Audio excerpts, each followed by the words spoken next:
If you love a culinary adventure, then you already may know about Nashville Hidden Gems. What started as a curated food tour for Music City visitors morphed into a social media business for Saba. Don't let the unusual name fool you. He's a Nashville native and a born entrepreneur who saw possibility where others didn't, and expanded our dining horizons beyond the chains, barbecue pits, and sports bars. You have said you're not a food critic. No, I'm not, yeah. What are you looking for when you walk into a new place? I appreciate good food, and when it comes specifically to the immigrant spots, the reason I choose to highlight those places is because, for me, what I look for is is there just some level of effort to put some intention into something? I mean, the chips and queso and margs, you can make some good money on that. If you want to make handmade tortillas and made from scratch mole, you could do it. You're choosing a harder route.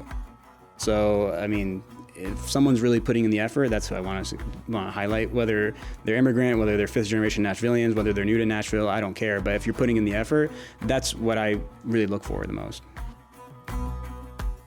I don't think the term influencer fits here. I think he's more of an inviter. And like any good business pro, Ennis is keeping his game fluid, anticipating the next big or small thing, as long as it's authentic and sincere. And let's face it, it's got to be tasty. I'm Demetria Kalodimos. It's Banner and Company.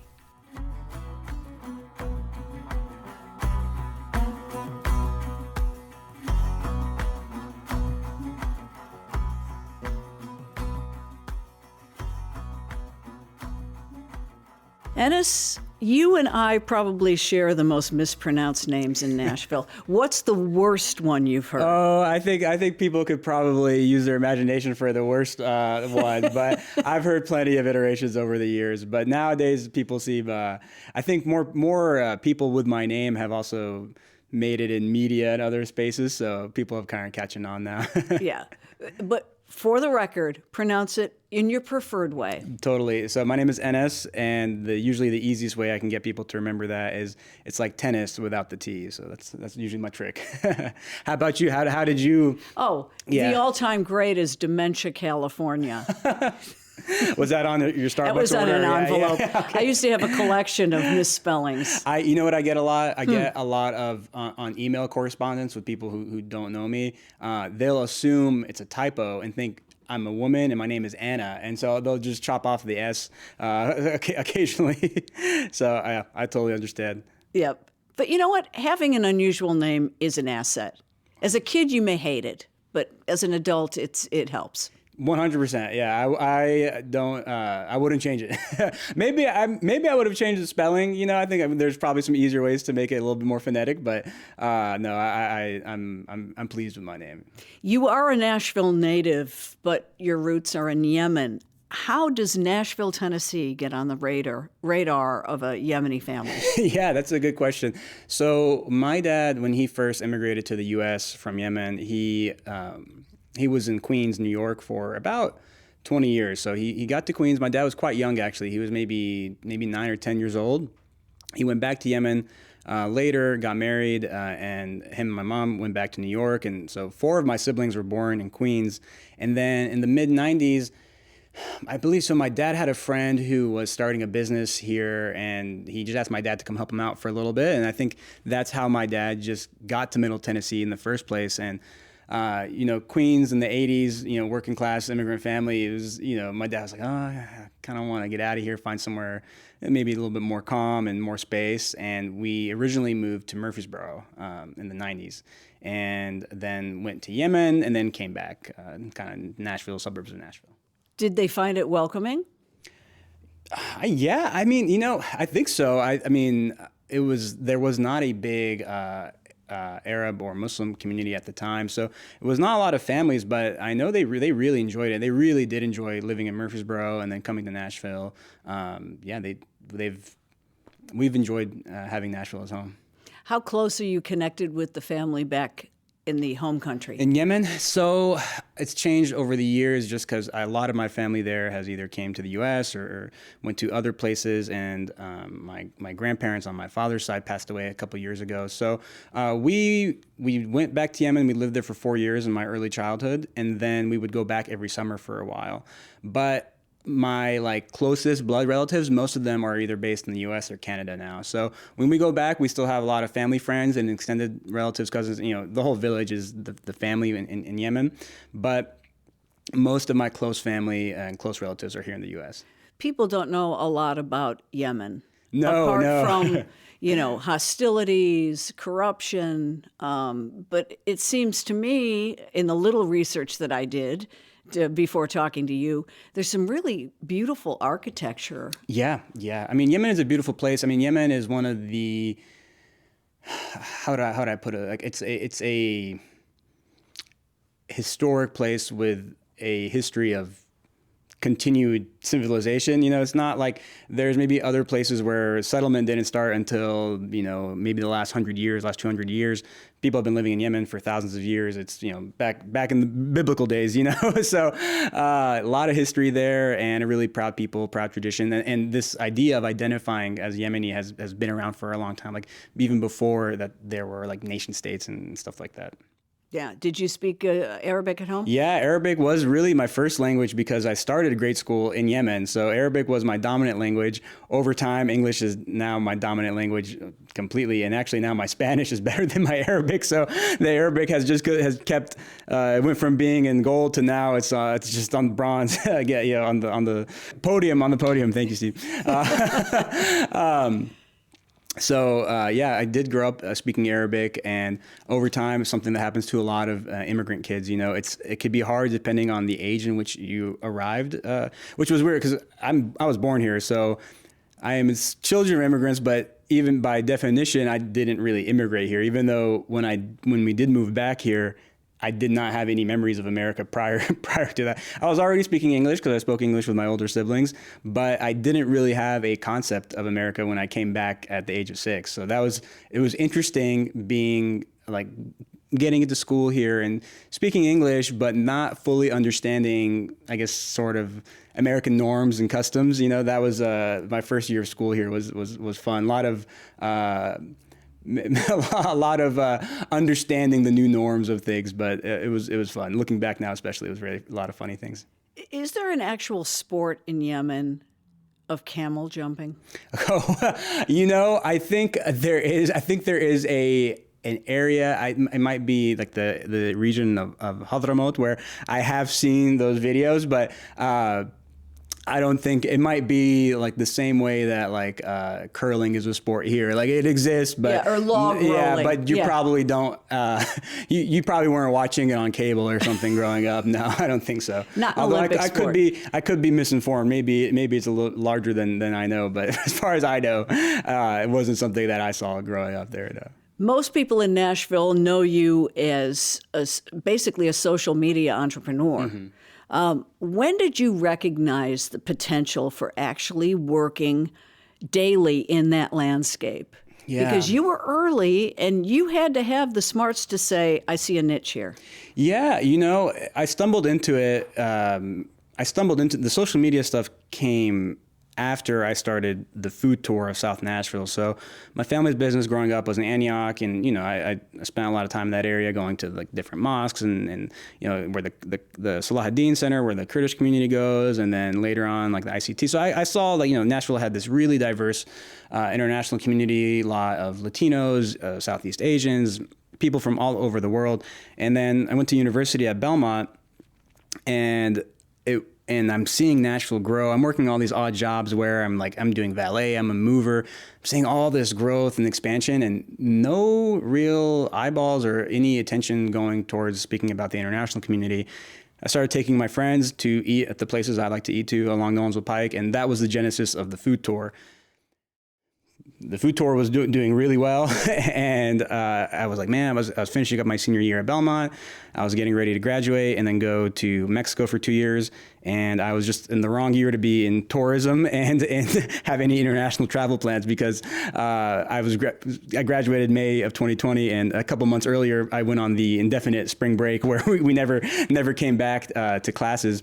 And during those 2 years, I kind of just spent time with family, did some different jobs, and eventually did go to Mexico.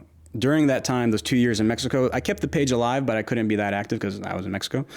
And that's when I just saw the industry really transform. And I saw people who had, really great full-time jobs that were deciding to do content creation full-time.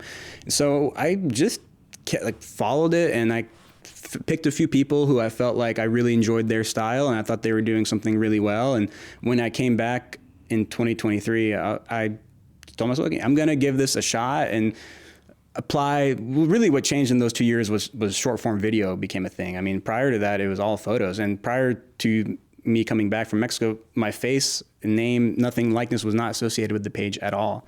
So that was the big shift. And every year now it's transformed so much. It's so different. Even like what the things I did that gave me success early on don't work anymore. Like what?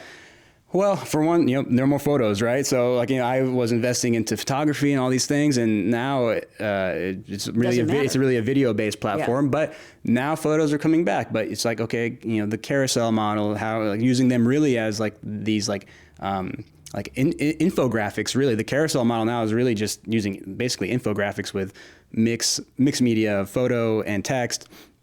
And I would say last year it was very much just like the value-based year. Oh, 5 tips to do this, and now things are changing again, where there's going to be people whose output is really accelerated because of AI generation and just AI tools that make output production faster. But I do think it's going to generate a lot of fatigue, and I think what we'll see is a pendulum swing, and creators who can really show up as humans and really have their own unique experiences and live a life that is unique and interesting to their own, and just documenting that and sharing that with people, versus living instead of doing things to make content out of it. It's like, no, I'm going to do the things I want and I'll document that. And that is you get to live a more holistic life that way, and it's more sustainable versus chasing what you think people are going to want to watch. Yeah. That's where I see things going as far as for content creators. And there's I could talk about this for a while, but there's a lot there. Yeah. Yeah. It's anything with anything on the internet, as I'm sure you guys know, there's a lot of misinformation, right? And so I think there's ways to succeed on these platforms, and then there's also people who are succeeding by selling the dream of success, right? And some are providing really valuable information, some aren't. It just takes a little bit of discernment, but it's where everybody's attention is now. So it's a lot at play there. When you were coming up with the name Nashville Hidden Gems, was the idea to find places no one else knew about? Were they in fact hidden? Yeah, that's so funny, because here and there I'll get a comment that's like, "This is not a hidden gem. This is," and I'm like, dude, I know. I literally grew up next to this place. This is like I've been going here since I was 5, right? The name. It was really the name of the food tour was Nashville. And actually a friend of mine who, when I started the tour, was an Airbnb experience. So my friend Christy's awesome. She does this photo walk. She definitely helped me, because I was debating between this name and another name. And then she was like, well, it's really what the tour you're doing is taking people to all these hidden gems, right? And so that's the name. That's how we got the name Nashville Hidden Gems. Sometimes I feel like I've boxed myself in a little bit. No, not all the places I go to are not hidden gems, but in the sense that some are very popular. But the main through line for me is this locally owned? Is it really, for me, is this a place that's doing something with purpose, right? I'm going to go try In-N-Out at some point. I'm not against any sort of, successful, multiple location business, but are they trying to do something with, purpose, intention, and really put something of good quality out there? Or is this just a money grab, right? And I think in Nashville, we're seeing a lot of mediocre money grabs, to be frank, and there's people who enjoy that. They'll highlight that. There's not as many people who are willing to go to the places I'm willing to go to. So even if I get an invitation to go to those places, I just don't have the bandwidth and resources to accept that. And the free time I do have, I'd rather go to the places that aren't getting as much attention. So, yeah. You don't have any proxies working for you, though. When Ennis walks in and eats something, you're eating it. Yeah, not yet. We'll see if I can AI clone myself and see if I could do that. That would probably help my waistline. But but no, it's something I thought of having like a contributor model. Just because certain things, I don't drink, so it's like that's a whole side of the food industry and Nashville where it's like I really can't touch on it and. A lot of people are interested in it though. And so and even now as I think of, if there's ever a time where I'm spending extended amount of time away from Nashville, well, is there, a way to have some sort of contributor model to keep the page going and something I've been considering, but just got to find the right format that works for me. When you started the food tour, what were your go-tos and did they see a rise in popularity thanks to your exposure? Yeah, well, the tour, so this is the food tour has evolved a lot as well, because when I was first doing the food tour, I was hosting it on Airbnb experiences. So the majority of the people were out of towners, tourists. Yeah. They're never coming back. I mean, or if they are, it's going to be, very sporadic. Maybe they come back and visit a year later. And so I was bringing a lot of people to those businesses, but nothing compared to the amount of traffic that came from when the content creation started taking off. So I would bring a lot of people there, but restaurants survive off returning customers, and the customers I was bringing them were not that type of customer. But my go-to spots really were, everything in a lot of different spots in that South Nashville area. So I would take them to like a Venezuelan place, a Kurdish place, Plaza Mariachi. We'd go to a couple different spots, and even where we take them now has changed. But now in the food tour I do now, I really only run it now for like private groups, corporate groups, just because of the way I like to do it. It just requires that type of at least minimum amount of people and just that type of investment, because the way the tour is now, I really felt like to make it worthwhile for even the restaurants, I want to be pairing them with people who could be repeat customers.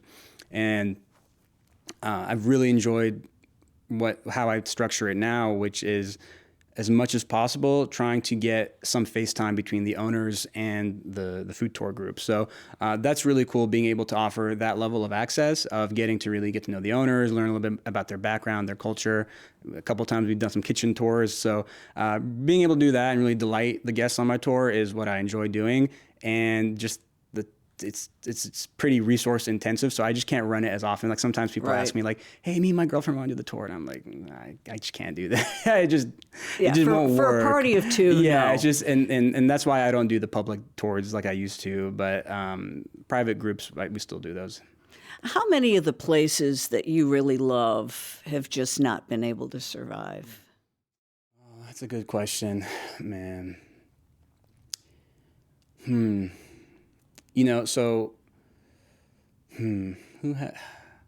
Some places I know like they've continued, but the ownership, they sold.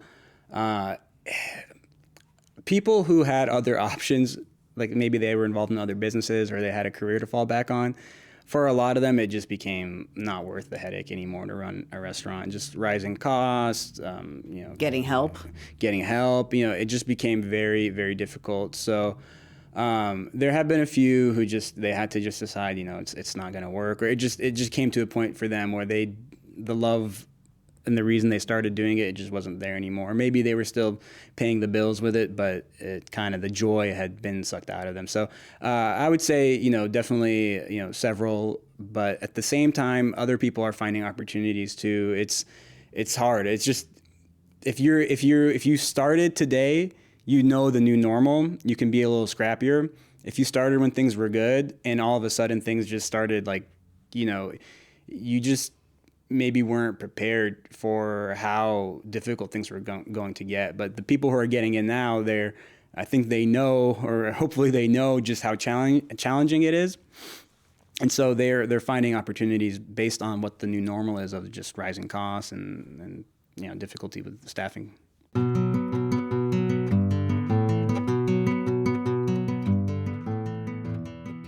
It's Banner and Company. I'm Demetria Kalodimos, and we'll be right back.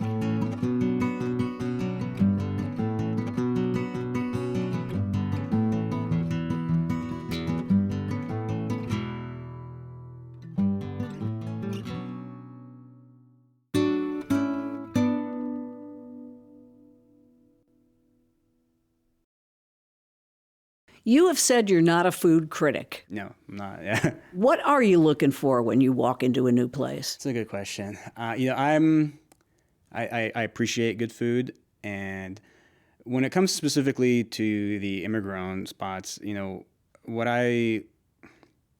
reason I choose to highlight those places is because, when my family came here, my whole family was here, right? My mom was here, and all my siblings, right? A lot of times people don't get to come with their whole family, right? And usually, if it's whether it's working age men or women, you're on your own. And these places, they give that space where someone could go and get a home cooked meal, a meal that tastes like home, and it's really just a part of It's like restoring someone's dignity in a way, right? To be able to have those sense of flavors, belonging. a sense of belonging, and to be in a place where you're comfortable, you can speak the language, and you just understand the cultural norms. Because it's exhausting to let's say even if someone comes and they're educated and they speak good English, it's exhausting to be in a place where you don't know the norms and you have to constantly be, really in kind of this high alert, processing a lot of information. Mindset. So that's what they provide. They're kind of like a refuge, and they provide these hubs for those communities. So that's why I choose to highlight those places. I think for me, what I look for is is there just some level of effort, right? To do something, I won't say the right way, the wrong way, but to put some intention into something versus just doing the bare minimum and putting stuff out there.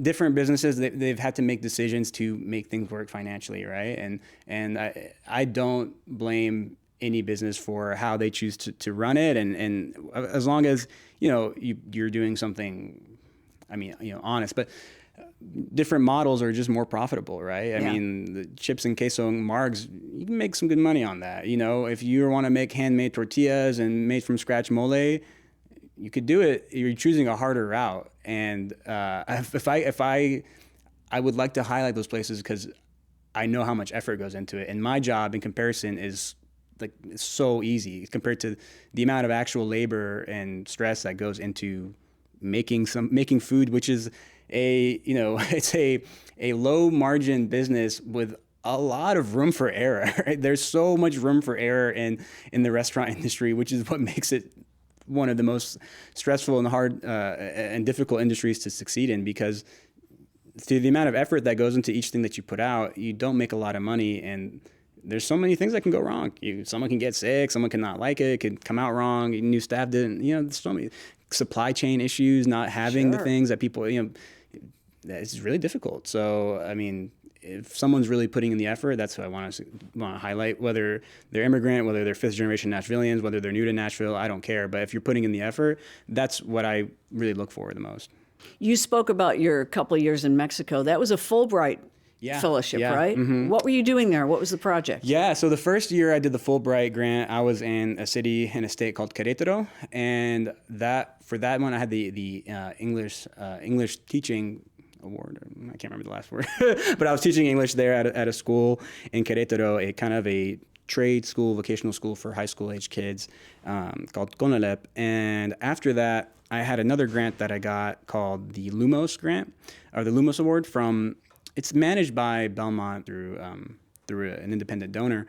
And for that one, I was in Mexico City. I was working for a company called Someone Somewhere. They work with artisan women, indigenous women in rural areas of Mexico to create different products with more indigenous embroidery techniques. And they work with larger companies like Delta, for example. They make the amenity kits on their first class and long haul flights. Oh, really? So are they fancy? They're, I don't know if the word I would say uses fancy. But they're like artisanal. Okay. And each one is signed by the artisan who made it, and you can scan a QR code, learn more about their story. So that's what I did in Mexico City, and yeah, it was. I mean, just those 2 years in Mexico where I was so grateful to be able to experience it, because there was a moment where it seemed like it wasn't going to happen, because originally I was supposed to go in 2020, and it was just probably really the best experience of my life. Yeah. That time, did that then inform some of your storytelling afterwards? I think it did without me knowing as much. I mean, it's hard to explain or put into words sometimes, like how deeply, like how it surprised me the extent in which I felt this deep, deep emotional connection to Mexico and Mexican culture. Which, even though I grew up around that community and I always had this fondness for it and interest for it, when I got there, it kind of confirmed the reason why I went was because I felt like, I think there's something there that I really want to see for myself, because I get to interact with this community here, but I think there's so much there for me to see, and just a rich cultural heritage, really so many amazing traditions and customs.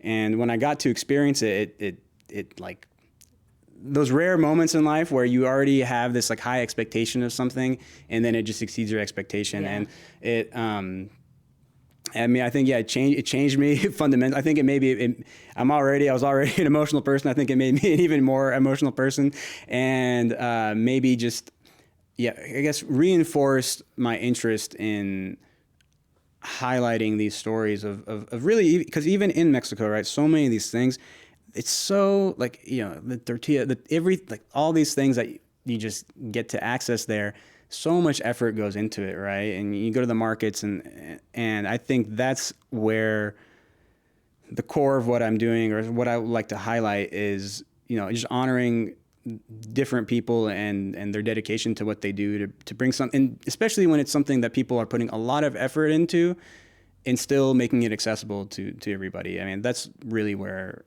I feel most aligned with what I want to create. Are you at sort of a crossroads now? The space is so overpopulated in some ways, and you were really good at finding that starting niche. Yeah. But what's chapter 2, 3, and 4? Yeah, I've been thinking about that. I mean, it's been a couple of years now I've spent thinking about it, because I'm like, well, there's pros and cons in being in food media, right? I mean, the con is, well, if I want to put out content, I got to go eat. And sometimes I go out to eat and I don't like it. And sometimes I'm just not in the mood. And sometimes Not hungry. Sometimes I'm not hungry. And sometimes my jeans don't feel like they used to, and I don't want to go out to eat, And so the challenge is, okay, well, what else can I create content about, right? And I think for a while I was really too focused on like what would make good content, and I wasn't paying as much attention to like what kind of life do I want to live and what is interesting to me.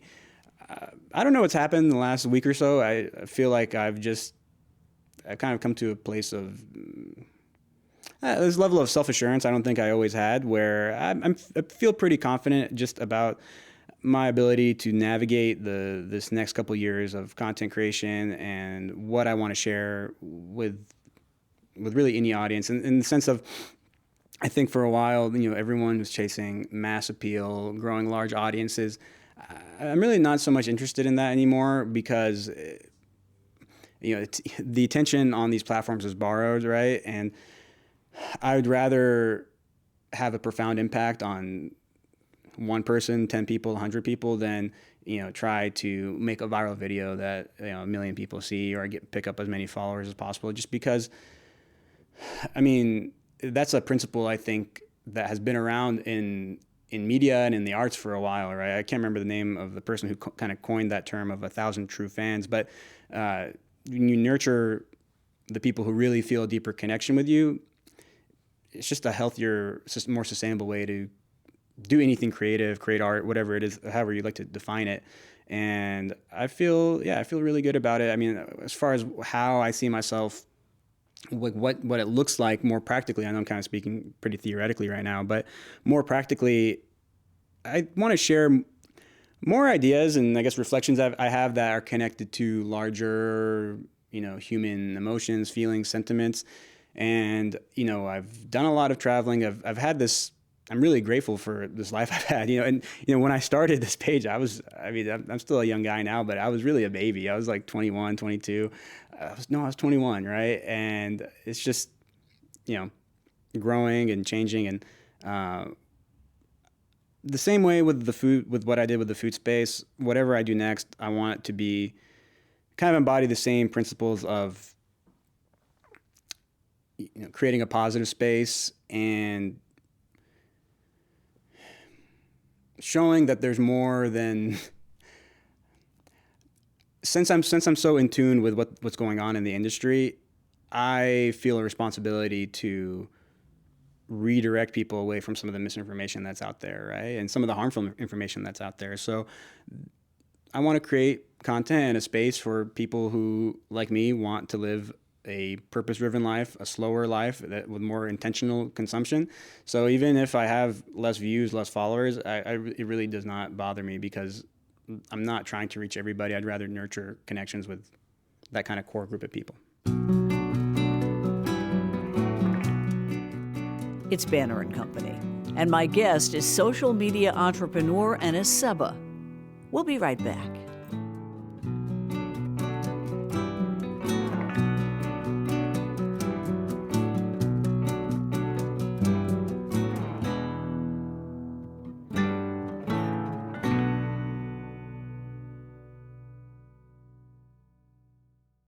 Does the short form video template frustrate you in any way?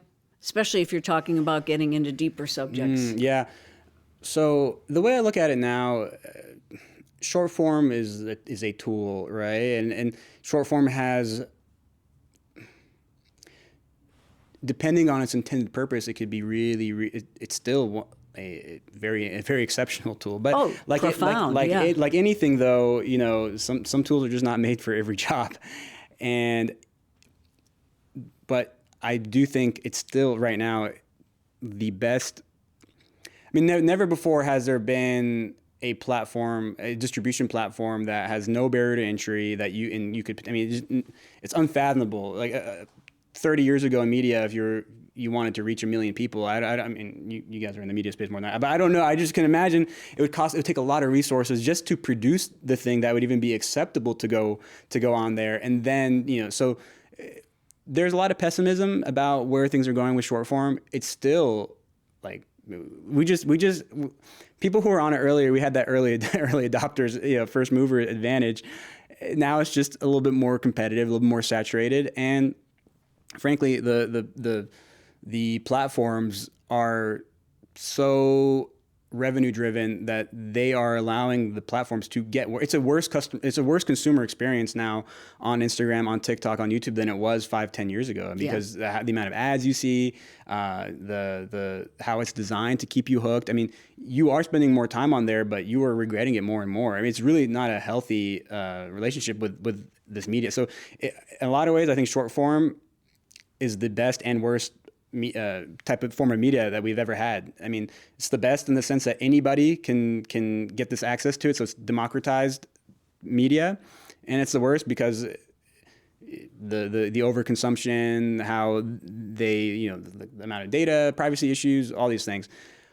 But I think because of that, there's going to be a lot of fatigue, and I think you can use short form to get people somewhere else, right? Whether it's in-person experiences, whether it's to an email list, whether it's to a website, a long-form series on YouTube. I think that's how I see it. And I think for most people, myself included, I got into this when I came back from Mexico. I didn't have I wasn't already mid-career. If you are someone who you have a career, man, there's so many opportunities to blend what you do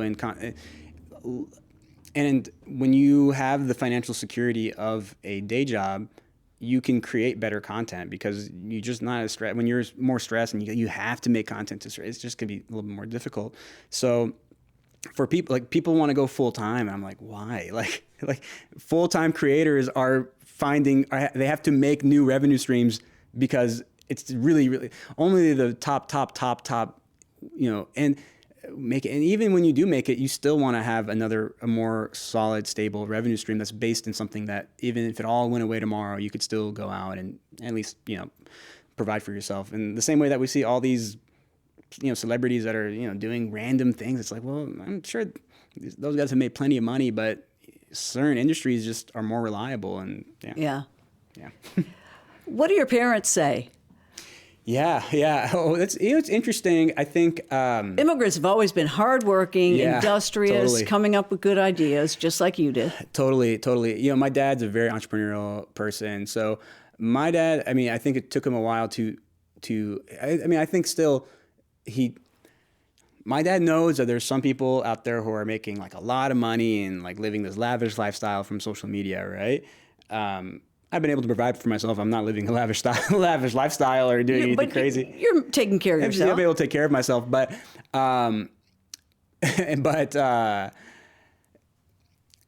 think it's interesting because I think over time they've seen, okay, like we don't understand this, but it looks like he's gonna figure it out, right? And the one good thing too is it has allowed me to have a relatively flexible lifestyle where I am able to spend time with my family. I think it would be different if I was like, they never got to see me and I never was around and I'm like, I'm trying to make this work, and then they're like, well, but since I'm around and I'm able to provide, they're like, oh, okay, that's nice. Right. And, but my dad had always told this to me and it didn't really hit me until probably this year or end of, this past year where I'm like, it doesn't have to be the only thing I do. And I think that's where I'm kind of the point I'm getting to right now with Nashville Hidden Gems is it's never going to be something I move away from completely. But when I did the food festival in October, it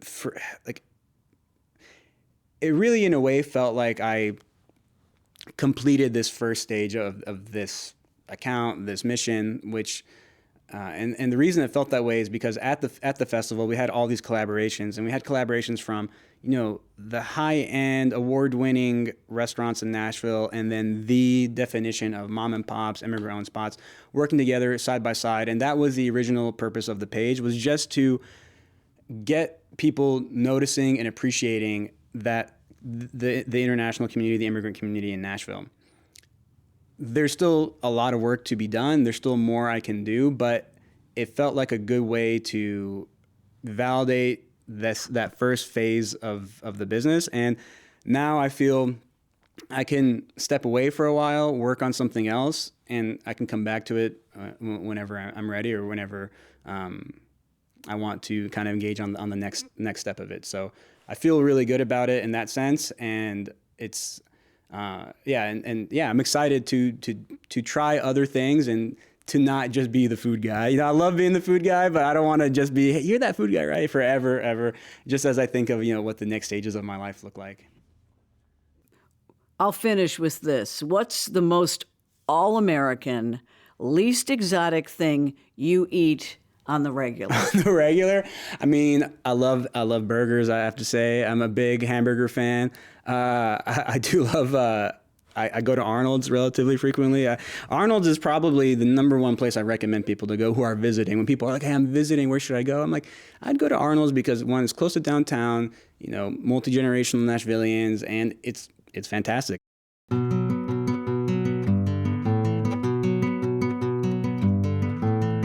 Banner & Company is a production of the New Nashville Banner. This episode is produced by Steve Haruch and edited by me. The original music is by Verlin Thompson. You can subscribe wherever you get your podcasts or go to NashvilleBanner.com. You're in good company.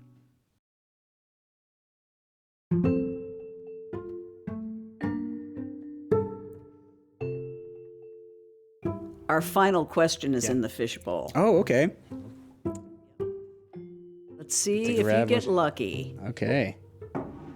This is fun. There's no monetary prize attached, just a good answer. Oh, it's from Jim Cooper. What are you going to do to make our city better? I guess it's kind of, I feel like I kind of was touched on it earlier, but I felt like, what I saw my role as someone who, grew up alongside the international community, but you know, I was born here. I have the cultural fluency, the language fluency, was, you know, to highlight, you know, immigrant-owned spots and to just, you know, give them the shine that they deserve. So that's what I'm doing. I'll continue to do that. And it's been an honor to do that as well.